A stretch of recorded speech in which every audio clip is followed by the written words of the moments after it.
الحمدللہ رب العالمین والصلاة والسلام علی سید الانبیاء والمرسلین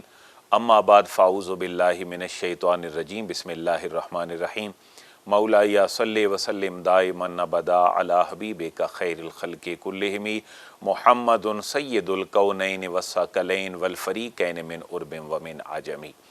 اللہ تبارک و تعالیٰ کے فضل اور اس کی توفیق سے سورۃ الانعام کی آج ہماری 9ویں کلاس ہے، اور آج کی اس 9ویں کلاس اور سورۃ الانعام کے 9ویں رکوع میں 12 آیات مبارکہ ہیں۔ ان کی تلاوت کی سعادت حاصل کریں گے حافظ رضا احمد صاحب۔ اعوذ باللہ من الشیطان الرجیم، بسم اللہ الرحمن الرحیم۔ قل ندعو من دون اللہ ما لا ينفعنا ولا يضرنا ونرد على أعقابنا بعد إذ هدانا الله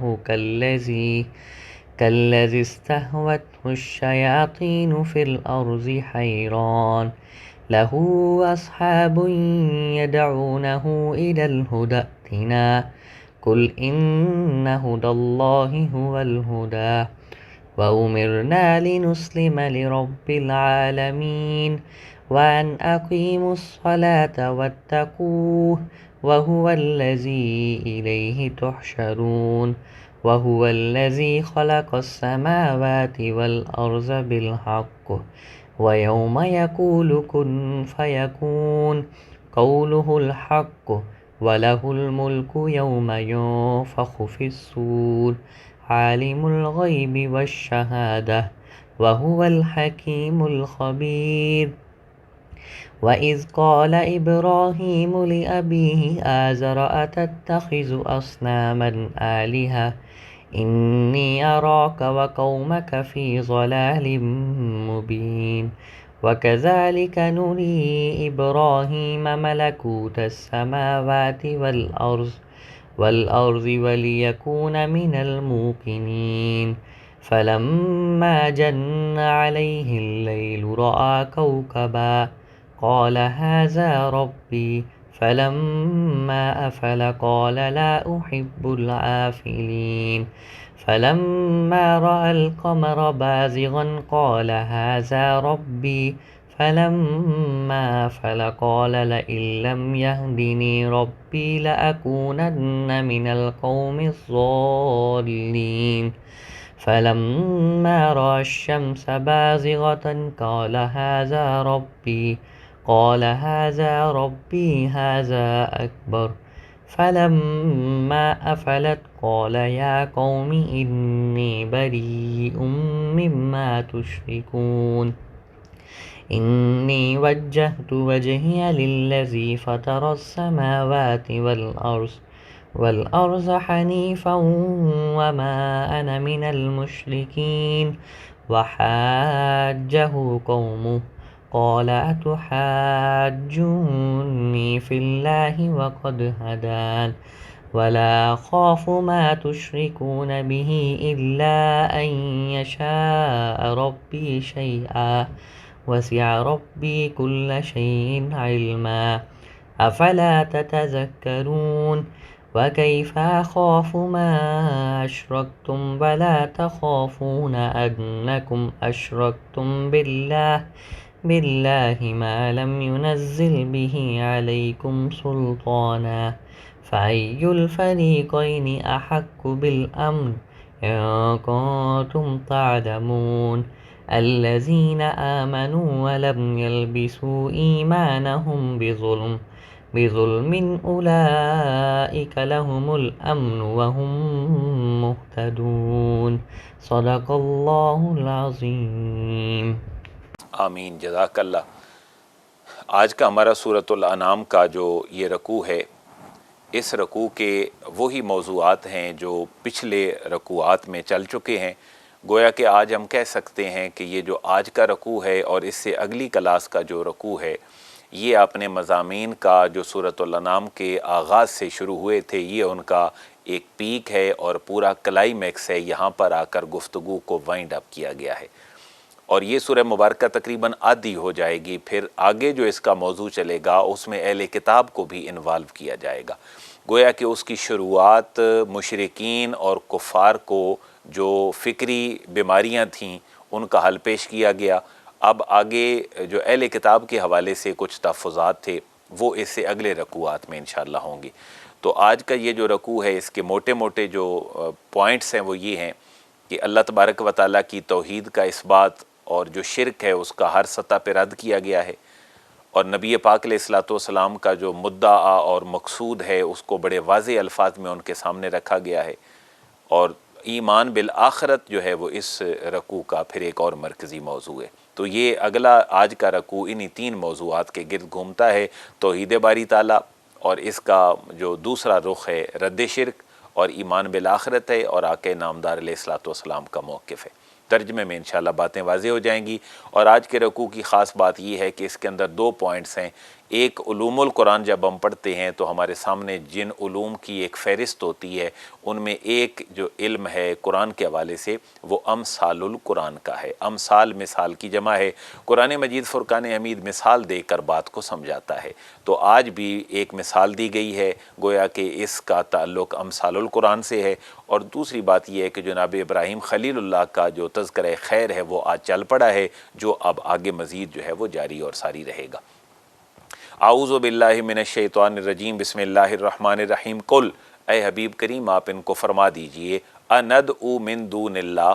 کہ میں تو تمہیں شرک کے اندھیروں سے نکالنے کے لیے آیا ہوں، اور توحید میرا مسلک اور میرا مذہب اور میری سوچ ہے، تو تم مجھے توحید سے چھڑا کر شرک کی طرف لے جانا چاہتے ہو۔ چاہیے تو یہ کہ تم شرک کو چھوڑ کر توحید کی طرف آ جاؤ۔ قل، اے حبیب کریم آپ فرما دیجئے، اندعو، کیا ہم پکاریں، من دون اللہ، اللہ کو چھوڑ کر ان کو، ما لا ینفعنا، جو ہمیں کوئی نفع نہیں پہنچا سکتے، ولا یضرنا، اور نہ ہی ہمیں کوئی نقصان پہنچا سکتے ہیں، ونرد علی اعقابنا، اور ہم پلٹ جائیں پھر جائیں اپنے الٹے پاؤں، یعنی ہم اللہ کی وحدانیت کی طرف آئے ہیں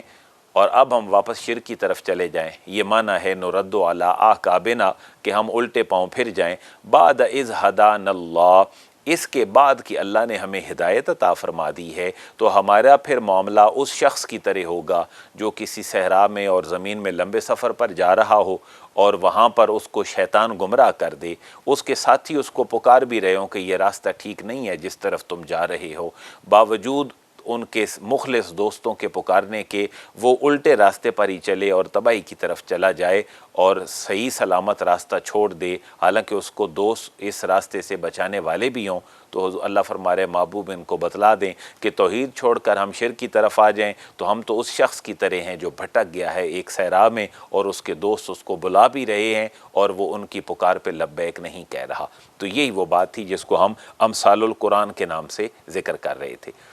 اللہ نے ہمیں ہدایت دے دی، اس کے بعد ہم اگر پھر جائیں اور توحید سے شرک کی طرف چلے جائیں تو ہماری مثال پھر ہوگی کالذی، کاف کا معنی کی طرح، الذی اس میں موصول ہے، استعوت ہو، بے راہ کر دیا ہو جسے، الشیطان و شیطانوں نے، فی الارض جنگل میں، صحرا میں، زمین میں، حیران، اس حال میں کہ وہ حیران پریشان ہو، لیکن لہو اصحاب، اس کے ایسے ساتھی بھی ہوں، یدعونہ، جو اس کو بلا رہے ہوں، الی الہدی، سیدھے راستے کی طرف، کہ ائتنا، تم ہماری طرف آ جاؤ، اور باوجود ان کے سیدھا راستہ دکھانے کے وہ خود کو ہی گمراہی میں ڈال دے، تو اللہ فرما رہے محبوب ان کو بتلا دیں، پھر ہماری مثال تو ایسے ہو جائے گی، نہ عقل و شعور سے ہم کام لیں گے اور نہ اپنے ان قرین اور ساتھیوں کی پکار پر لبیک کہیں گے جو ہمیں گمراہی سے بچانا چاہتے ہیں۔ قل، اے حبیب آپ فرما دیجئے، ان ھدی اللہ ھو الھدی، بے شک اللہ کی ہدایت ہی اصل ہدایت ہے، باقی دوست یار قرین ساتھی ان کی دعوت ضروری نہیں کہ وہ ہدایت کے اوپر مشتمل ہو۔ ہاں بعض اوقات ہوتا ہے کہ دوست بھلائی کی طرف بلاتے ہیں، لیکن مشرکین کے جو دوست ہیں وہ بھلائی کی طرف نہیں بلا رہے، اسی لیے کہا جا رہا ہے کہ ہدایت صرف اللہ کی ہدایت ہے، اور رسول مکرم کی جو ہدایت ہے وہ اللہ کی دی ہوئی چونکہ ہدایت ہے، تو رسول کی ہدایت بھی اللہ کی ہی ہدایت ہے۔ اسی طرح صحابہ کرام، اہل بیت اطہار، تابعین اور 14 صدیوں کا تسلسل اہل سنت کا، وہ یہی اللہ کی ہی ہدایت ہے جس کے یہ ایلیبوریٹرز ہیں اور جس کی یہ تشریح تفسیر قیامت تک کر رہے ہیں۔ لہٰذا گمراہی سے بچنے کے لیے اس پوری چین کے ساتھ منسلک ہونا بہت ضروری ہے۔ وَأُمِرْنَا، اور اے حبیب کریم آپ ان کو بتلا دیجئے، وَأُمِرْنَا، ہمیں حکم دیا گیا ہے، لِنُسْلِمَ لِرَبِّ الْعَالَمِينَ، کہ ہم فرما بردار بن جائیں تمام جہانوں کے رب کے۔ تو یہ 3 احکامات ہیں جو ہدایت کی ایک تفسیر بیان کر رہے ہیں کہ اللہ کی ہدایت ہے کیا، جس کی طرف اللہ اپنے حبیب کریم کی زبان اقدس سے اشارہ کروا رہا ہے۔ تو پہلا اس کا کنٹینٹ یہ ہے، لِنُسْلِمَ لِرَبِّ الْعَالَمِينَ، ہم اپنے رب کی اطاعت گزاری اور فرما برداری میں لگ جائیں جو سارے جہانوں کا رب ہے، اور کیا کریں، وَأَنْ أَقِيمُوا الصَّلَاةَ، اور اس ہدایت کا دوسرا کنٹینٹ یہ ہے کہ ہم نماز قائم کریں، وَاتَّقُوهُ، اور ہم اللہ تعالیٰ سے ڈرتے رہیں۔ تو یہ اقیمو اور اتقو یہ دونوں عمر کے صیغے ہیں، تو میں نے مفہوماً ان کا ترجمہ کیا ہے۔ حقیقی ترجمہ یہ ہے کہ ہم فرما بردار بن جائیں تمام جہانوں کے رب کے، وَأَنْ أَقِيمُوا الصَّلَاةَ وَاتَّقُوهُ، اور یہ کہ قائم کرو نماز اور ڈرتے رہو اس سے۔ تو یہ ہدایت کا جو راستہ ہے اس کے 3 کنٹینٹس بیان کیے گئے۔ وَهُوَ الَّذِي إِلَيْهِ تُحْشَرُونَ، اور کم ٹو دا پوائنٹ اس صورت کا جس کے لیے یہ پہلے بات کی گئی وہ یہ ہے کہ مشرکین اور کفار مرنے کے بعد دوبارہ ملنے والی زندگی، حساب و کتاب کا معاملہ، اس کو بڑا گراں اور بڑا مشکل سمجھتے تھے۔ تو ان کو کہا جا رہا ہے وَهُوَ الَّذِي، اللہ وہی ہے، إِلَيْهِ تُحْشَرُونَ، جس کی طرف تم سب جمع کیے جاؤ گے۔ تحشرون ہم پہلے بھی پڑھ آئے ہیں، حشر یحشر، نصر ینصر سے فعل مضارع ہے، جمع مذکر مخاطب کا صیغہ ہے، اسی سے ظرف ہے، ظرف مکان، جس کو ہم محشر اور میدان محشر کہتے ہیں۔ حشر نشر کا لفظ بھی اسی سے نکلا ہے۔ تو تحشرون وہی اللہ ہے جس کی طرف تم سب جمع کیے جاؤ گے۔ اب اگلی آیت کا بڑا پیارا لنک ہے پچھلی آیت سے کہ مشرکین محال سمجھ رہے ہیں اللہ کے حضور لوٹ کے جانے کو اور جواب دہی کا جو تصور ہے اس کو۔ ان کے سامنے ایک عقلی دلیل رکھی گئی ہے کہ اللہ وہ ہے جس نے آسمان و زمین پیدا کیے ہیں، تو جس نے آسمان و زمین پیدا کیے ہیں وہ ان کے ختم ہونے کے بعد ان کو دوبارہ اٹھانے پر بھی قادر ہے، وہ تمہیں بھی اٹھائے گا اور تمہارے اعمال جو ہیں ان کا تم سے جواب مانگے گا، اس لیے اللہ اور اس کے رسول کی اطاعت میں لگے رہو۔ گویا کہ الہ تحشرون پر عقلی دلیل انہیں دی جا رہی ہے، وہ اللہ جس کے حضور تم سب جمع کیے جاؤ گے وہ کون ہے؟ وَهُوَ الَّذِي، اللہ وہی ہے جس نے خلق پیدا فرمایا السماوات آسمانوں کو، والارض اور زمینوں کو، بالحق برحق ان کو پیدا فرمایا ہے۔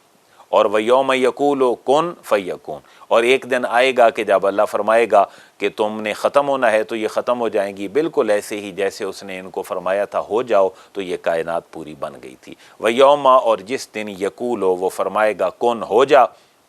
فَيَكُون تو وہ ہو جائے گی، یعنی قیامت قائم ہو جائے گی۔ جیسے اس کا پہلا قول عملاً سچ تھا کہ زمین و آسمان کا خالق وہی ہے، تو یہ ختم ہوں گی تو دوبارہ بھی بنے گی، تو قولہ الحق، یہ اسی کا فرمان ہی ہوگا جو برحق ہوگا۔ اس کی تھوڑی سی تفصیل بیان کر دی گئی ہے کہ کیا ہوگا۔ وَلَهُ الْمُلْكُ يَوْمَ يُنْفَخُ فِي الصُّورِ، اس دن اسی کی بادشاہی چلے گی جس دن سور میں پھونک ماری جائے گی اور اس کائنات کا نظام درہم برہم ہو جائے گا۔ تو اہل مکہ اور کفار و مشرکین کو بتلایا جا رہا ہے کہ بادشاہی اور ملکیت ہماری جانوں پہ، ہماری فکر پہ اور ہمارے ہر معاملے پر اللہ کی ہی ہونی چاہیے، کیونکہ قیامت والے دن بھی اسی کی ہی ہوگی۔ وَلَهُ الْمُلْكُ، اور اسی کی ہوگی الملک و بادشاہی، یوم جس دن يُنْفَخُ پھونکا جائے گا فی الصور سور میں۔ تو سور کیا ہے؟ قرآن مجید میں مختلف مقامات پر یہ لفظ استعمال ہوا ہے۔ حدیث مبارکہ سے پتہ چلتا ہے کہ یہ سینگ نما ایک چیز ہے کہ جناب اسرافیل علیہ السلام منتظر ہیں اللہ کے حکم کے کہ جب اللہ حکم فرمائے گا تو اس کے اندر پھونک ماریں گے، اور اس کا پھر کیسی آواز ہوگی اور کیا کیفیت ہوگی کہ یہ ساری کائنات ایک دفعہ ختم ہو جائے گی۔ ایک دفعہ پھر اللہ کے حکم سے وہ پھونک ماریں گے تو پھر چل کے ساری مخلوقات اللہ کی طرف چل پڑیں گی۔ تو یوم ينفخ فی الصور، یہ اس دن بھی بادشاہی اللہ کی ہی ہوگی کہ جس دن سور میں پھونکا جائے گا۔ اس خالق کی پھر شان یہ ہے کہ عالم الغیب و شہادہ، وہ جاننے والا ہے پوشیدہ کا بھی اور ظاہر کا بھی۔ یہ اس اللہ کی صفات ہیں جن صفات کے مشرکین اور کفار جو ہیں وہ منکر نظر آ رہے ہیں۔ ان کو بتلایا جا رہا ہے کہ اللہ کی قدرت بہت بڑی ہے، اللہ کی بادشاہی بہت بڑی ہے، اس کا علم بہت بڑا ہے، اور وہ بڑی حکمت والا ہے اور بڑا ہی باخبر ہے، اور یہ ساری کوالٹیز تمہارے ان بتوں کے اندر مفقود ہیں کہ جن کو تم اپنا خدا سمجھ بیٹھے ہو۔ اب جیسے اس کے انٹرو میں نے گزارش کی تھی کہ آج اس صورت کی ایک امتیازی خصوصیت یہ بھی ہے کہ جناب ابراہیم خلیل اللہ کا تذکرہ خیر چھڑ پڑا ہے۔ یہاں اس کے خاص طور پر لانے کی وجہ جو ہے وہ یہ ہے کہ مکے کے لوگ جو کافر اور مشرک تھے، جو کفر اور شرک کی بیماری میں مبتلا تھے، یہ خود کو ابراہیمی کہتے تھے اور کہتے تھے کہ ہم مکے میں ہیں تو یہ ہمارے جو فور فادر ہیں ان میں سے جناب ابراہیم نے اس گھر کی بنیاد رکھی ہے، مکہ انہوں نے بسایا ہے، تو ہم تو ابراہیمی ہیں۔ اللہ تعالیٰ یہاں ان کے جو نظریات ہیں پچھلے رکوعات اور ان آیتوں میں ان کی تردید فرما رہا ہے، اور اب فرما رہا ہے کہ تم جو ابراہیمی ہونے کا دعویٰ کرتے ہو یہ ٹھیک نہیں ہے۔ تم تو میرے حبیب کو ٹھیک ٹھیک بات کہنے کا موقع نہیں دیتے اور کہتے ہو کہ ہم ابراہیمی ہیں۔ میرا حبیب بھی تو ابراہیم کی بات ہی کر رہا ہے، اور تم ابراہیمی کاہے کے ہو کہ تم تو شرک کے علمبردار ہو۔ میرا حبیب تو میرا خلیل ابراہیم تو شرک میں مبتلا نہیں تھا، تم شرک کے لیے آسانیاں پیدا کر رہے ہو، اور میرا جو خلیل ابراہیم ہے اس نے تو دعوت توحید اپنے گھر سے شروع کر دی تھی، اور اس نے تو اپنے جو آزر تھا اس سے ہی اپنی تبلیغ شروع کی تھی، اپنے گھر کی مخالفت جھیلی تھی اور اپنے پورے قوم قبیلے کی، حتیٰ کہ بادشاہ وقت کی مخالفت بھی انہوں نے برداشت کی، لیکن کلمہ حق کہنا جو ہے وہ انہوں نے نہیں چھوڑا۔ تو تم اگر ابراہیمی ہی کہلاتے ہو تو پھر ابراہیم کے نظریات کی طرف آؤ، ورنہ تم ابراہیمی نہیں ہو۔ اب یہاں سے جو بات چھڑے گی وہ اگلے رکوع پہ بھی چلی جائے گی، اور پھر اس کے بعد اگلے رکوعات پہ ایک اور سینس میں جائے گی۔ یہاں کفار و مشرکین کے لیے مثالیں ہیں، وہاں اہل کتاب کے لیے مثالیں ہوں گی۔ وَإِذْ قَالَ إِبْرَاهِيمُ لِأَبِيهِ، یہ کفار و مشرکین کو بتلایا جا رہا ہے کہ تم ابراہیمیت کے دعوے دار ہو، تو ابراہیم ایسا نہیں تھا جیسے تمہاری سوچ ہے۔ واو کا معنی اور از، جب قال فرمایا ابراہیم، جناب ابراہیم خلیل اللہ علیہ السلام نے، لے ابیہ اپنے باپ آزر سے۔ یہاں پر ایک باس جو ہے وہ بڑی غور طلب ہے کہ مفسرین کے ہاں 14 صدیوں سے، تابعین کے دور سے ہی اس بات میں اختلاف ہے کہ حضرت ابراہیم خلیل اللہ کے جو فادر ہیں وہ آزر تھے یا تارخ تھے۔ تو یہاں آزر کو حضرت ابراہیم خلیل اللہ کا باپ ڈکلیئر کیا گیا ہے۔ اہل سنت کے منہج میں جو آج تک چیز چلی آ رہی ہے وہ یہ ہے کہ حضرت ابراہیم خلیل اللہ کے والد جو ہیں وہ تارخ تھے، اور جو آزر ہیں یہ حضرت ابراہیم کے چچا تھے۔ یہ بت گر بھی تھے، یہ بت فروش بھی تھے، یہ بت پرست بھی تھے، بلکہ بعید نہیں کہ یہ کسی بت خانے کے مالک بھی ہوں اور وہ یہ سارا سلسلہ وہاں کرتے ہوں۔ تو حضرت ابراہیم خلیل اللہ کی طرف جو آزر کے باپ کی نسبت ہے، یہ اہل سنت کے ہاں انہوں نے چچا کا معنی مراد لیا ہے، اور اب کا جو لفظ ہے وہ عربی لغت میں، اور حتیٰ کہ قرآن مجید فرقان حمید میں بھی سورہ بقرہ میں چچا کے لیے اب کا لفظ استعمال ہوا ہے۔ تو جب اتنا سارا ایک اشارہ مل گیا تو پھر حضرت ابراہیم خلیل اللہ کے والدین اور نبی پاک علیہ السلام تک جو پوری چین ہے، اس حوالے سے ہمیں ایک صفائی اور ستھرائی مل گئی کہ نبی پاک علیہ السلام نے فرمایا کہ میں پاک پشتوں سے ہوتا ہوا جناب آمنہ اور جناب عبداللہ تک پہنچا۔ تو اگر ایک اشارہ قرآن سے باپ کے لفظ کا چچا میں استعمال ہونے کا ہمیں مل گیا، تو میرا خیال ہے کہ حضرت ابراہیم اور نبی پاک علیہ السلام کی پوری نسل کو اگر شرک سے اور شرک کو ان کی طرف منسوب کرنے سے ایک لغت کے سہارے سے بچایا جا سکتا ہے، تو میرا خیال ہے اس کے اوپر انسسٹ نہیں ہونا چاہیے، اور ادب کا تقاضا بھی یہی ہے کہ ان کے والدین کو شرک سے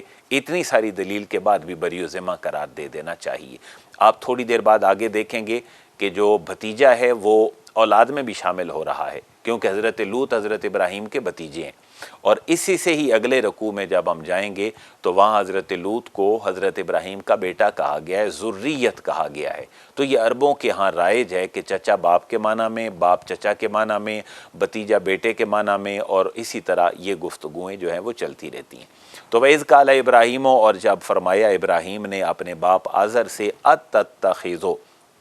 کیا تو بناتا ہے اصناما بتوں کو آلہہ معبود، تو انی اراکا و قومکا فی ضلال مبین، تو جناب ابراہیم خلیل اللہ فرماتے ہیں میں دیکھتا ہوں تجھے بھی آزر اور تیری قوم کو بھی کہ وہ تو کھلی گمراہی میں ہیں۔ یہاں وہ بات ذہن میں رکھیں کہ یہ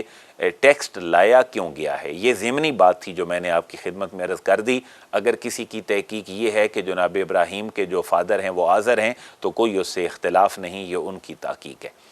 تو اس لیے بات لائی گئی ہے کہ کفار و مشرکین ابراہیمی ہونے کے دعوے دار ہیں لیکن وہ ابراہیم خلیل اللہ کے نظریات کے حامل نظر نہیں آتے، تو انہیں کہا گیا ہے کہ ابراہیم نے ہدایت کے پیغام کی ابتدا گھر سے کی تھی، میرا حبیب بھی ایسے ہی کر رہا ہے، تو تم روڑے نہ اٹکاؤ، ابراہیمی بننا ہے تو صحیح معنی میں بنو۔ وَكَذَلِكَ، اور اسی طرح نوری ہم نے دکھائے ابراہیم جناب ابراہیم کو ملکوت السماوات عجائبات آسمانوں کے والارض اور زمینوں کے وَلِيَكُونَ، اور اس لیے کہ وہ ہو جائیں من الموقنین خوب یقین کرنے والوں میں۔ تو ابراہیمی جو نظریات ہیں وہی یقین ہیں۔ اے اہل مکہ کفار و مشرکین تم انہی پہ کاربند رہو، میرے حبیب کا پیغام بھی وہی ہے۔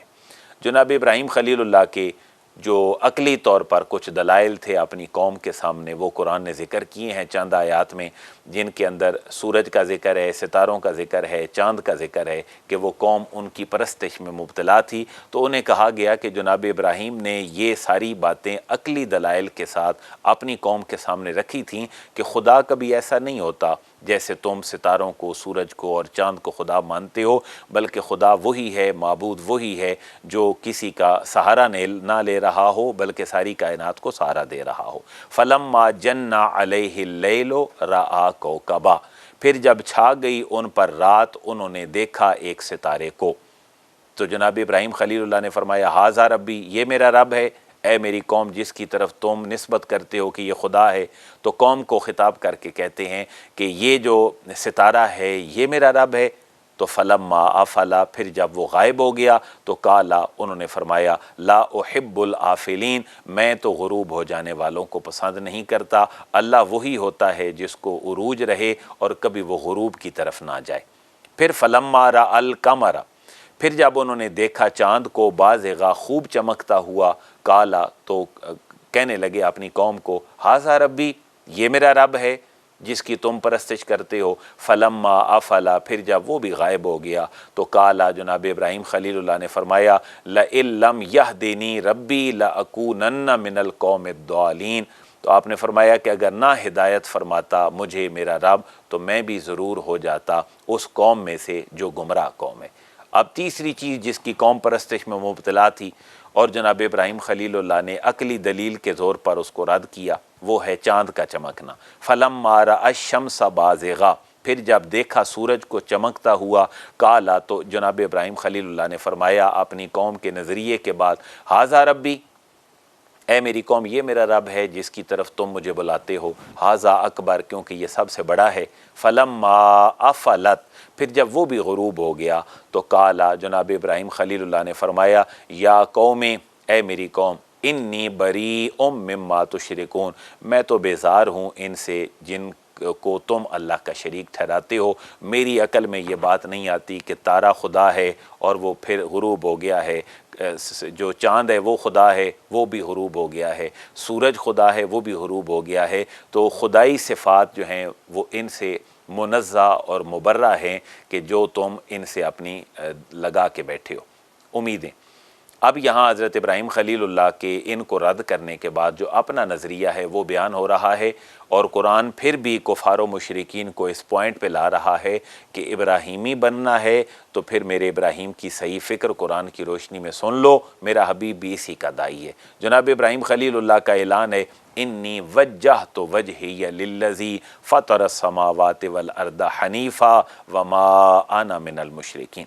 انی وجہت، بے شک میں نے رخ کر لیا، وجہی اپنا رخ، للذی اس ذات کی طرف فطر السماوات جس نے پیدا فرمایا آسمانوں کو والارض اور زمینوں کو حنیفہ وہ بڑا یکسو ہے، وہ بڑا حنیف ہے، وہ بڑا کنسنٹریشن کرنے والا ہے، وہ سب سے الگ تھلگ ہے۔ اور جناب ابراہیم خلیل اللہ کہتے ہیں وما انا من المشرکین، اور اے میری قوم میں تو مشرکین میں سے نہیں ہوں۔ یہ ساری سٹیٹمنٹ نبی پاک صلی اللہ علیہ وسلم کی زبان سے، قرآن سے اہل مکہ کے سامنے اس لیے رکھی جا رہی ہے کہ ابراہیمی بننے کے دعوے دار ہو اور ابراہیمیت کے دعوے دار ہو تو پھر اس بات کو بھی سنو، تمہیں زیب نہیں دیتا کہ تم شرک کے اندر مبتلا ہو جاؤ۔ وَحَاجَهُ قَوْمُهُ، اور ان سے جھگڑنے لگی ان کی قوم۔ تو یہاں بھی اشارہ اس بات کی طرف ہے کہ اے حبیب آپ بھی تسلی رکھیں، آپ کی قوم مکے کے لوگ اگر آپ سے لڑ جھگڑ رہے ہیں تو یہ آپ بالکل اپنے آباء و اجداد کے اس فکر پہ چل رہے ہیں، کیونکہ حق کو عمومی طور پر ٹھکرایا جاتا ہے۔ کالا جناب ابراہیم خلیل اللہ نے فرمایا اتحاجونی، کیا تم جھگڑتے ہو مجھ سے فی اللہ اللہ کے بارے میں، وقد ہدانی، حالانکہ اس نے تو مجھے ہدایت عطا فرما رکھی ہے۔ اور پھر آپ جانتے ہیں کہ جو جھوٹا آدمی ہے وہ جب اپنے جھوٹ میں ناکام ہوتا ہے تو پھر وہ بدماشی پہ بھی اترتا ہے، دھمکیوں پہ بھی اترتا ہے، اور ہر وہ کوشش بروئے کار لاتا ہے کہ جس کے بعد اس کا جو مد مخالف حق کے اوپر ہے وہ سہم جائے۔ جناب ابراہیم خلیل اللہ کو بھی ڈرایا ان لوگوں نے جو شرک میں مبتلا تھے کہ اگر تم سورج چاند ستاروں کو اور ان چیزوں کو برا کہو گے تو پھر تو تمہارے اوپر عذاب آیا ہی آیا۔ تو جناب ابراہیم خلیل اللہ وہ توحید کا جو ان کے اندر ایک روشن مینارہ تھا، اس کے بل بوتے پر آپ علل اعلان فرماتے ہیں وَلَا أَخَافُ، میں بالکل بھی نہیں ڈرتا ما تشرکون بہ، جنہیں تم شریک ٹھہراتے ہو اس کا۔ ہاں اگر دنیا میں کوئی کاریگری کسی کی ہو سکتی ہے تو وہ صرف میرے اللہ کی ہے، الا ان یشاء ربی شیئا، ہاں اتنا ہی ہو سکتا ہے ڈرانا، دھمکانا اور انسان کا نفع اور نقصان، ان یشاء ربی، جتنا چاہے میرا رب اتنا ہی، اس سے اوپر کچھ نہیں ہو سکتا۔ واسع ربی، احاطہ کیے ہوئے ہے میرا رب کل شیء، ہر چیز کا، علم، اپنے علم کے حوالے سے۔ میرا اللہ ہی نفع نقصان کا مالک ہے، میرا اللہ ہی ساری چیزوں کا علم رکھنے والا ہے۔ افلا تتذکرون، تو کیا تم نصیحت حاصل نہیں کرتے ہو؟ یہاں جو داعی اسلام ہے، جو مبلغ ہے، پریچر ہے اور تبلیغ کر رہا ہے، اس کے لیے بڑے سہارے کی بات ہے کہ وہ مد مخالف سے کبھی گھبراتا نہیں ہے، بلکہ اپنا بھروسہ اللہ پہ رکھتا ہے، اور اس کے باوجود بھی قوم کو فکر کی دعوت دیتا ہے کہ تم حق پہ نہیں ہو، ہم اللہ کے دیے ہوئے توفیق سے حق کے اوپر ہیں۔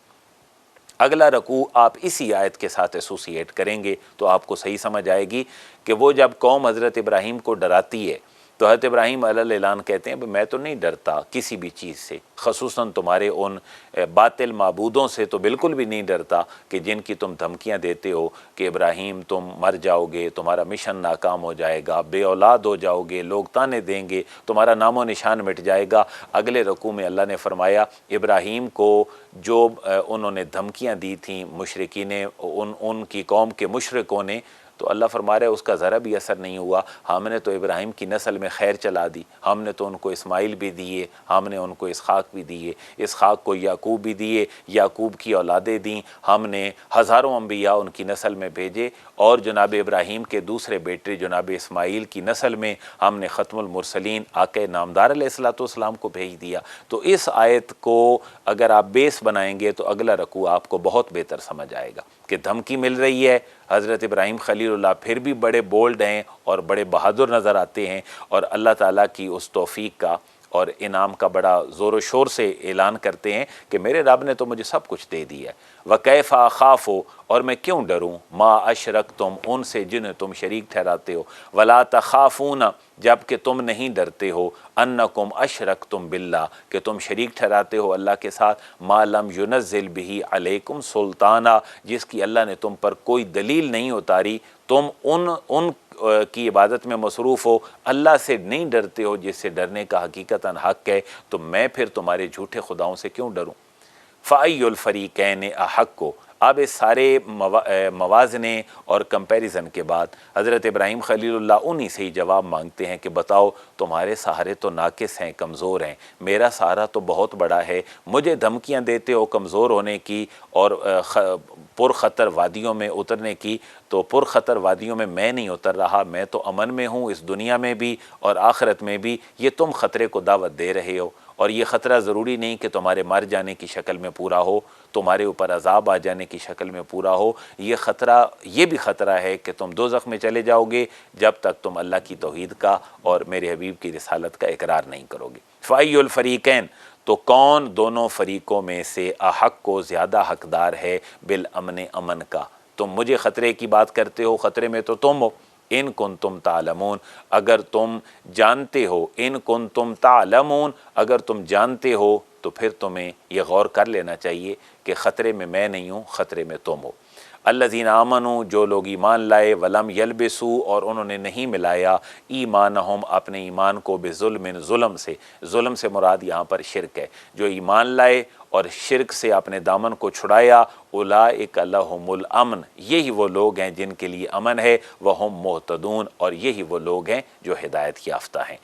اب اس کو کنکلوڈ کرنے سے پہلے میں پھر آپ کو دعوت دیتا ہوں اگلے رکوع کو پڑھنے کے لیے، سمجھنے کے لیے اس بات کو کہ جس بات کی طرف ہم نے اشارہ کیا ہے پہلے کہ حضرت ابراہیم خلیل اللہ کو جو دھمکیاں تھیں ان دھمکیوں کا کوئی اثر نہیں ہوا، بلکہ حق ہی غالب رہا، اور اللہ نے 4 چاند لگا دیے جناب ابراہیم خلیل اللہ کی نسل کو، نبوت بھی رکھی، کتابیں بھی رکھیں، حکمت بھی رکھی، حتیٰ کہ ختم المرسلین آقا نامدار کی تشریف آوری بھی جناب ابراہیم خلیل اللہ کی نسل کے اندر رکھ دی۔ پتہ یہ چلا کہ حق ہمیشہ غالب رہتا ہے، بے شک وقتی طور پر جو باطل ہے وہی